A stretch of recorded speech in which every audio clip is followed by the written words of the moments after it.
ঢাকা 14, 16 ও 18 আসনের মধ্যে 18% ভোট কেন্দ্রই ঝুঁকিপূর্ণ। তবে এর মধ্যে 14 ও 16 আসনকে অধিক ঝুঁকিপূর্ণ বলে চিহ্নিত করেছেন সেনাবাহিনীর Mirpur camp commander lieutenant colonel SM Fuad Masrur. আরও জানান, নির্বাচনে প্রার্থীদের পাশাপাশি গণমাধ্যম কর্মীদেরও নিরাপত্তা দেবে সেনাবাহিনী।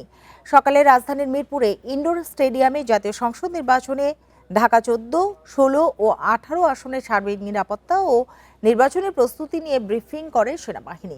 নুডলস খান নাই তো নুডলসই খান নাই। এতে lieutenant colonel SM Fuad Masrur বলেন, ভোটারদের আসা যাওয়া নির্বিঘ্ন করতে সজাগ সেনাবাহিনী। এ সময় নির্বাচনকালীন পেশাদারিত্ব বজায় রেখে খবর সংগ্রহ করতে সাংবাদিকদের অনুরোধ জানান তিনি। বলেন, যে কোনো বিশৃঙ্খলা বা নাশকতার তথ্য পেলে তা প্রাথমিক যাচাই না করে উস্কানি দেওয়া উচিত হবে না। প্রার্থীদের পাশাপাশি গণমাধ্যম কর্মীদেরও নিরাপত্তা দেবে সেনাবাহিনী। এছাড়া সংবাদ কর্মীদের কোথাও ঝুঁকি মনে হলে আইনশৃঙ্খলা বাহিনীকে জানানোর অনুরোধও করেন মিরপুর ক্যাম্প কমান্ডার। ঢাকা 14 এবং ঢাকা 16কে আইনশৃঙ্খলা রক্ষাকারী বাহিনী এবং গোয়েন্দা সংস্থার তথ্য অনুযায়ী অধিক ঝুঁকিপূর্ণ হিসাবে চিহ্নিত করা হয়েছে। তো যেখানে অধিক ঝুঁকিপূর্ণ হিসাবে চিহ্নিত করা হয়েছে সেই হিসাবে আমাদের কার্যকরী ব্যবস্থা অলরেডি গ্রহণ করা হয়েছে এবং সেটার প্রতিফলন আপনারা গ্রাউন্ডে অবশ্যই দেখতে পাবেন।